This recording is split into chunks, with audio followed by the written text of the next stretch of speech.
I was born with cerebral palsy, so I think that has really shaped career choices for me. I've always wanted to be involved in advocacy and in supporting other folks to use their voices. I hired Mark, I believe, in 2010. We needed a training director for a grant that we were about to get that is called LEND, has an acronym, Leadership, Education, and Neurodevelopmental Disabilities, but you're likely to speak to people who describe themselves as LEND graduates. So I was the LEND director, he was our training director, and organized the experience for 24 people a year for years and years and years.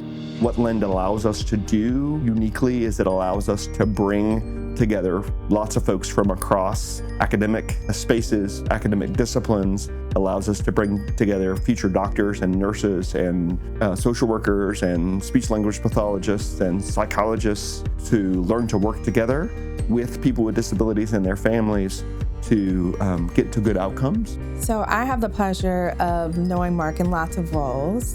So when I think about describing him, it's multifaceted. So I started in LEND. I was a LEND fellow from 2012 to 2014.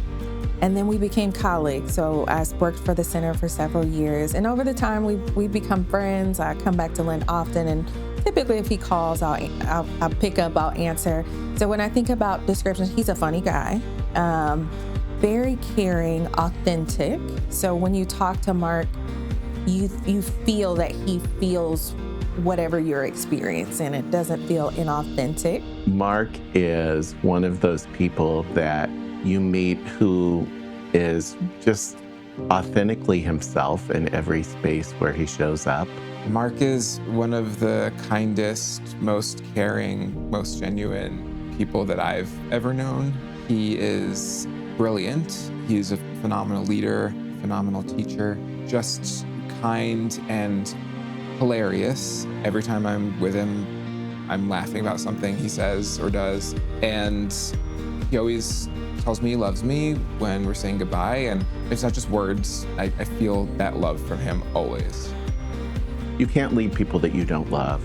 And Mark is someone who really clearly has a core value of love that is enacted in his leadership. When I got the call that I was being nominated for one of the Luminaries of the Year award, my mind went back to my mentors who created space for me in this work originally. And I see myself as an inheritor of their work. This award for me is just sort of an opportunity to celebrate because we don't get to do that enough in the context of the work. It is difficult work, but it is really, really vital work. Mark, this is well-deserved. You have a huge following, and I hope this brings you joy and a sense of completeness for this much of your life and with more to do.